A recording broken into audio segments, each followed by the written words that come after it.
जीवन का उद्देश्य। प्रस्तुत विषय पूज्यनीय बाबूजी महाराज के शताब्दी जन्मोत्सव समारोह सन 1998 में, जो कि 29 अप्रैल से 1 मई के बीच में इलाहाबाद में मनाया गया था, उस दौरान प्रकाशित सोवेनियर में छपा चारी जी के लेख से उद्धृत है।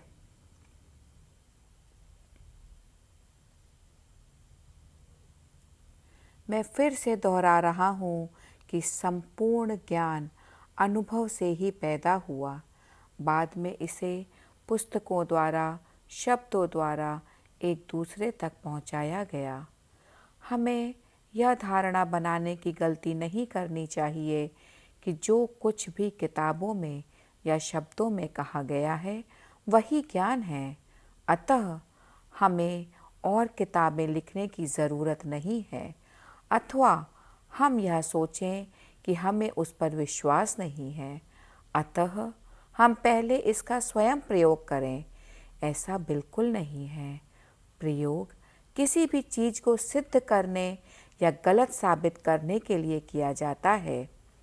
उस ज्ञान के विषय में जो अनुमान पर आधारित होता है, जो प्रयोग में गलत साबित होता है, उसे फेंक दिया जाता है, और जिसे प्रयोग में सही पाया जाता है उस पर आगे भी अनेक बार प्रयोग किया जाता है, ताकि उसकी सत्यता में कोई संदेह न रह जाए।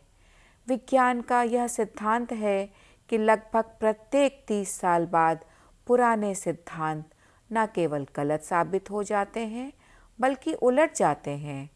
आज सुबह मैंने अखबार में पढ़ा कि डायनासोर शायद मूल रूप से पक्षी थे, तो फिर उस टेरोडैक्टिल पक्षी का क्या होगा जो डायनासोर से पहले पाया जाता था।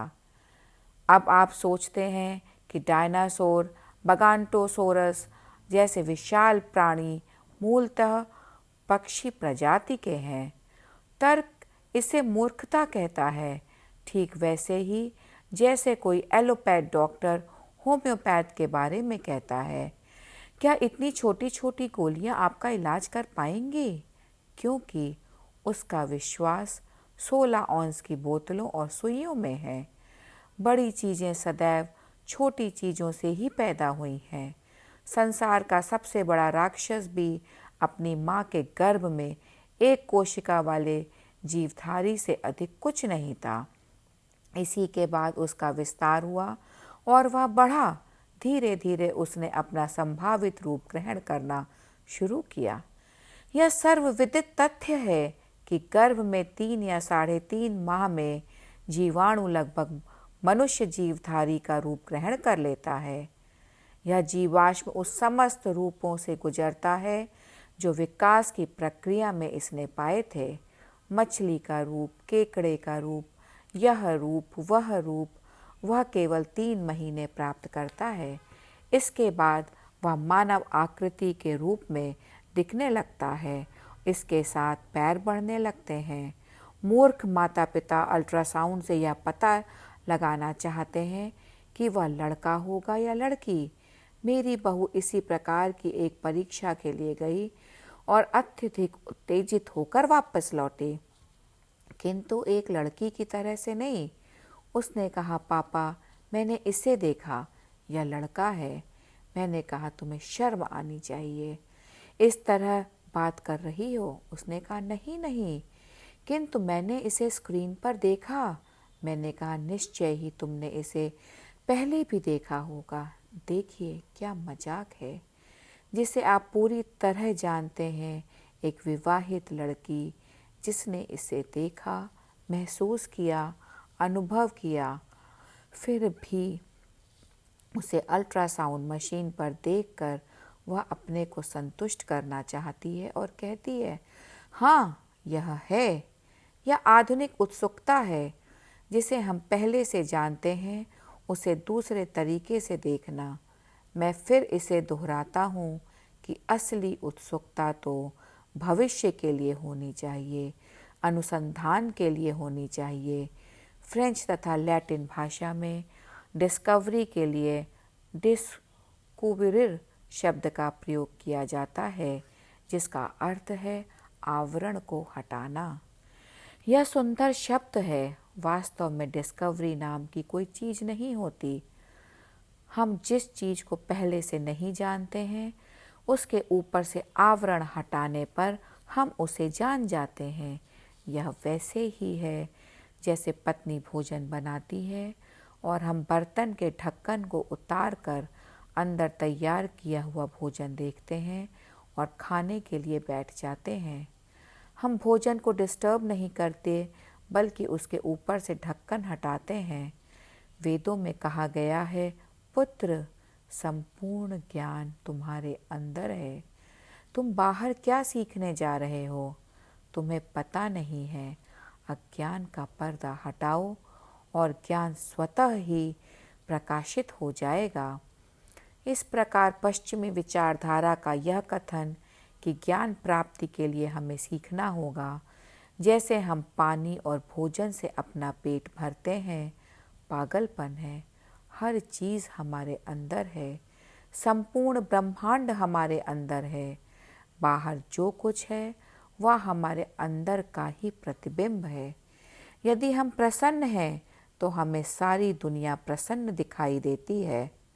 हमारे परिवार में किसी की मृत्यु हो जाती है तो हमें हर पेड़ पौधा रोता हुआ दिखाई देता है। बादल घने दिखाई देते हैं, सारी दुनिया रोती हुई प्रतीत होती है। क्या यह वास्तविकता नहीं है?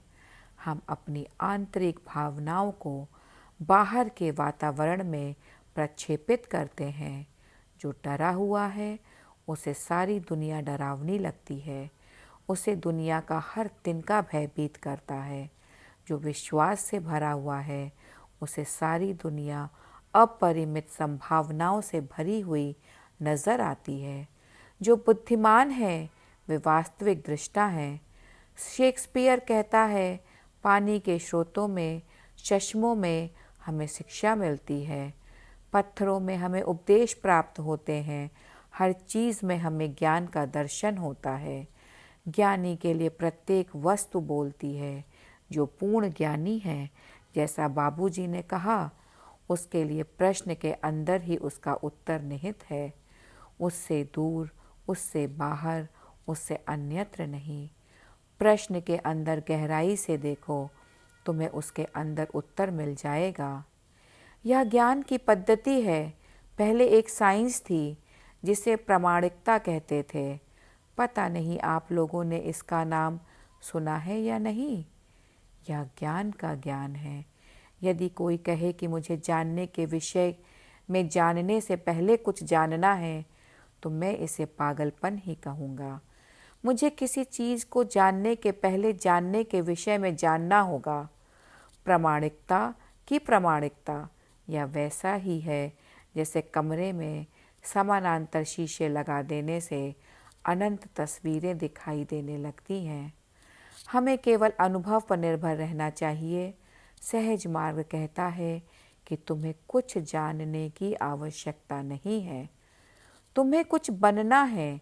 जब तुम कुछ बन जाओगे तो तुम्हारे बन जाने से तुम्हें स्वयं ही पता चल जाएगा कि वह क्या है।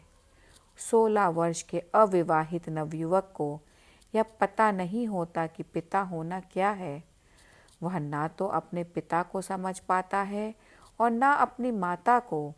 वह नहीं समझता कि वे लोग विशेष प्रकार का अलग अलग व्यवहार क्यों करते हैं, कभी उसके साथ और कभी अपने साथ। जब उसकी शादी हो जाती है, उसके बच्चे हो जाते हैं, वह सब जान जाता है। उसे पता चल जाता है कि उसके पिता उसके साथ विशेष व्यवहार क्यों करते हैं, उसके पिता उसे प्यार क्यों नहीं करते हैं, उसे अनुशासन में क्यों रखते हैं। वह हर चीज़ समझ जाता है, ज्ञान द्वारा नहीं बल्कि स्वयं पिता बनकर अनुभव द्वारा। एक क्षण में ही उसे पिता बनने के बारे में सब कुछ पता चल जाता है। वस्तुतः हमें जानने के लिए वही बनना पड़ता है जिसे हम जानना चाहते हैं। पूर्व में संत बनने के पहले उनका यही प्रयास था। रामकृष्ण परमहंस औरत के बारे में जानना चाहते थे, इसलिए औरत बनकर रहने लगे। मेरे विचार से 6 महीने तक या 1 वर्ष तक उन्होंने बाल बढ़ा लिए, साड़ी पहनने लगे, रसोई में काम किया, बर्तन मांजे, औरतों के साथ सोए, उनके साथ रोए।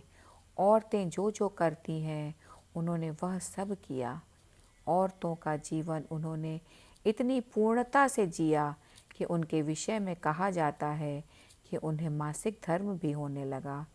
मुझे विश्वास नहीं है कि ऐसा संभव है, लेकिन उनकी जीवनी में यह लिखा हुआ है।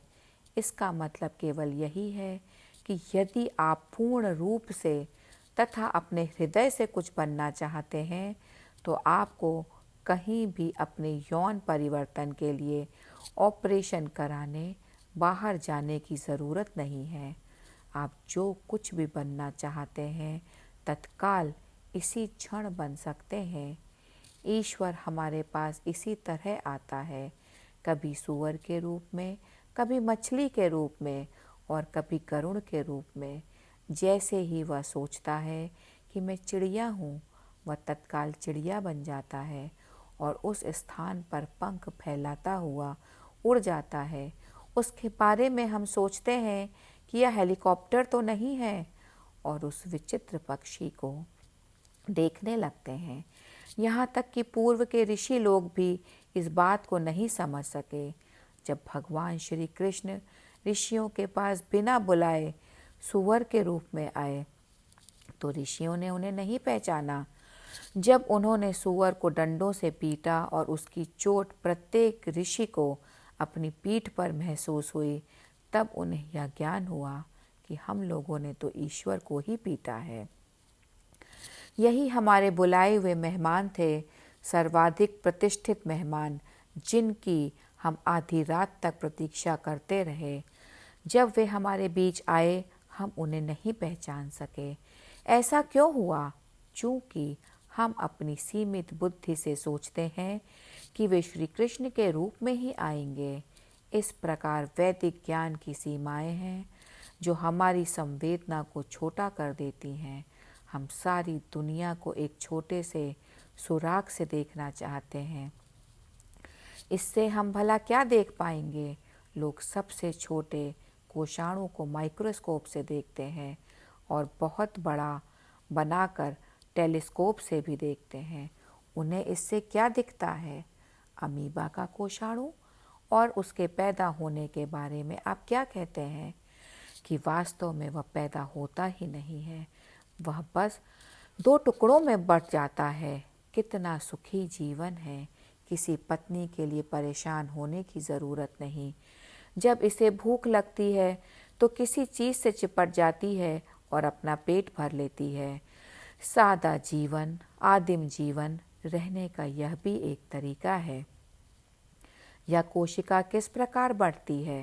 वैज्ञानिक बड़े ज्ञान के साथ कहते हैं, अरे बस 2 भागों में बढ़ जाता है।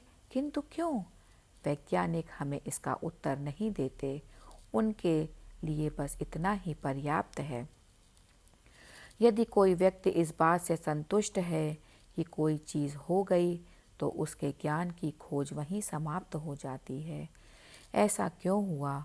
कोई व्यक्ति कीलों के बिस्तर पर क्यों आराम से सो सकता है, जैसे वह वातानुकूलित कमरे के डनलप पिलो पर सो रहा हो और उसके बगल में बैठकर उसकी प्रेयसी उसका सिर सहला रही हो।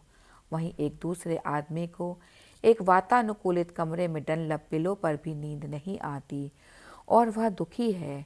क्या हमने कभी इस क्यों के बारे में सोचा है? विज्ञान हमें बताता है कैसे और आध्यात्मिकता बताती है क्यों।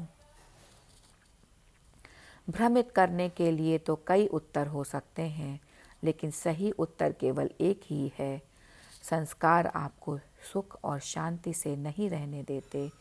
छप्पर की कुटिया में रहते हुए भी आपके संस्कार आपको खुले आकाश में खुशी मनाने की अनुमति देते हैं। आप बाहर विभिन्न नक्षत्रों और तारों को देखकर आनंदित होते हैं। हर चीज़ को देखकर आनंदित होते हैं जो दूसरे अपने जीवन में नहीं पाते। आप कहते हैं कि वह शुक्र नक्षत्र की तरह दिखाई देता है, इसमें अंतर है। आप ऐसी बातें करने लगते हैं। कैसे? विज्ञान? क्यों? आध्यात्मिकता? यह भी सोचना मूर्खता है कि मैं यहाँ पर क्यों हूँ। मैं यहाँ पर हूँ, अब यह पता लगाना है कि मुझे कहाँ जाना है और क्या बनना है। मेरे लिए इतना पर्याप्त है। एक लखपति करोड़पति बनना चाहता है केवल इसलिए कि वह लखपति है। जिस आदमी के पास कुछ भी नहीं है वह भी करोड़पति बनना चाहता है, और जो समस्त आवश्यकताओं से परिपूर्ण है वह भी करोड़पति बनना चाहता है। इस प्रकार लखपति या करोड़पति बनने की लालसा केवल उन्हीं लोगों में नहीं होती जिसके पास कुछ नहीं है, बल्कि उन लोगों में भी होती है जिसके पास कुछ है या बहुत कुछ है। दरअसल अभिलाषा ही हमारा मार्गदर्शन करती है। अभिलाषा के वशीभूत रहकर हमें यह जानने की आवश्यकता नहीं रहती कि मैं क्यों हूँ।